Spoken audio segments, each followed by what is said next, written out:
The Galactic Council had rules, thousands of them, refined over millions of years of civilized warfare. Rule 3847 stated that civilian structures were off-limits. Rule 3848 clarified that educational facilities held sacred status. Rule 3049 specifically protected sites housing juveniles. The Velcrin hegemony knew these rules. They had voted to ratify them. They broke all three on a Tuesday morning. The missile struck St. Catherine's Children's Home in Geneva at 0947 local time. The building, a pre-war relic of white stone and stained glass, housed 217 children. Orphans of the conflict, survivors of the initial Velcrin bombardment of Earth's orbital stations. They had already lost their parents to this war. Now they lost everything. Commander Thexatal of the Velcrin Third Fleet watched the footage with satisfaction. The building's destruction would demonstrate resolve, break human morale, hasten their surrender. This was the Velcrin way: measured violence, calculated pressure, civilized conquest. By the Council's standards, one illegal strike was a minor infraction. They would pay the fine, issue the apology, and continue the war. They did not understand humans. They did not understand that humanity had been playing by someone else's rules. Admiral Chen stood in the command center of the UFSS Retribution, Earth's flagship, when the report came through. The holographic display showed the smoking crater where the orphanage had been. Rescue workers pulled small bodies from the rubble. She watched in silence, her face carved from stone. "Admiral?" Her second-in-command hesitated. "Orders?" Chen turned to her communications officer. "Send a message to the Galactic Council.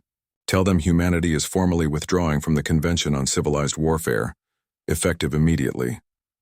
The officer paled. "Ma'am, that means—" "I know what it means." Her voice could have frozen stars. "Send it. And to our fleet?"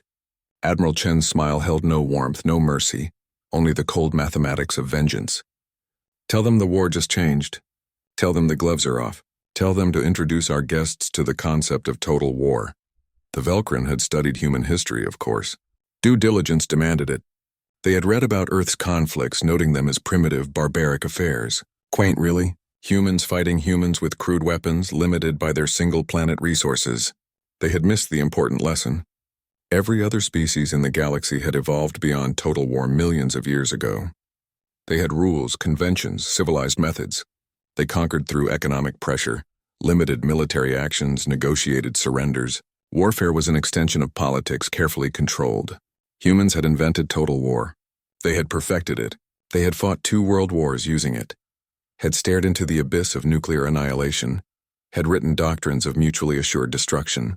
Then, upon joining the Galactic Council, they had agreed to put away those concepts. They had agreed to play nice. The Velcrin Third Fleet was positioned near Saturn when humanity stopped playing nice. The attack came without warning. Human vessels poured through jump points that shouldn't have existed, using gravitational mathematics that broke every known law of safe FTL travel. They weren't following standard engagement protocols. They weren't requesting surrender. They weren't targeting military installations. They were targeting everything. Fuel depots exploded. Supply lines evaporated. Communication relays went dark. The humans had mapped every Velcrin asset in the solar system, and now they systematically erased them. No warnings, no quarter, no rules. Commander Thexatal sent panicked transmissions to the Galactic Council. "The humans have gone mad. They're not following the conventions. They're destroying civilian contractors. They're targeting our logistics network. This is illegal!" The Council's response was cold. "You bombed their orphanage. You started this. 1 building, 1 tactical strike. This is disproportionate. This is—" The transmission cut off as the Retribution's main cannon turned his flagship into an expanding cloud of plasma. The Velcrin hegemony discovered that humans had spent their time in the Galactic Council well. They had studied every species. They had learned every weakness.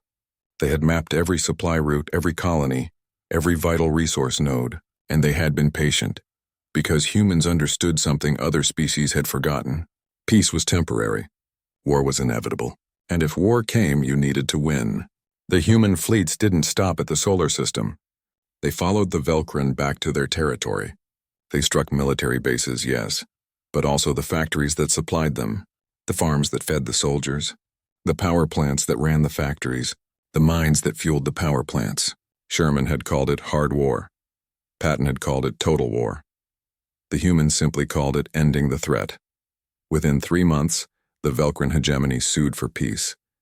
The Galactic Council convened an emergency session.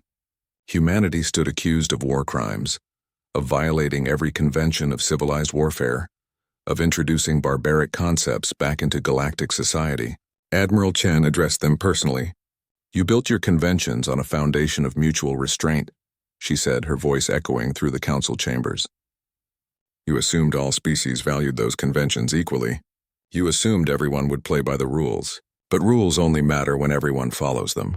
The moment someone breaks them, the moment someone bombs an orphanage full of children, those rules become a weakness. They become chains that bind the civilized while the barbarians run free." She paused, her gaze sweeping across the assembled delegates. "We humans learned a long time ago that if you want peace, you don't hope for everyone to be nice. You make the cost of war so devastating, so absolute, so terrifying, that no one dares to start it. You call that barbaric. We call it effective. The Velcrin killed 217 children. We made sure they'll never kill another. You're welcome." The council debated for weeks. Some called for sanctions. Others argued for expulsion. In the end, they did nothing. Because every species in the galaxy now understood what humanity had demonstrated. There was civilized war, fought with rules and conventions and measured responses, and then there was human war, and no one wanted to be the next species to learn the difference. The ruins of St. Catherine's Children's Home became a memorial. Fresh flowers appeared there every day, left by anonymous hands. A plaque was erected with 217 names, and above them a simple inscription: "They were children. Someone forgot that mattered. We made sure no one forgets again."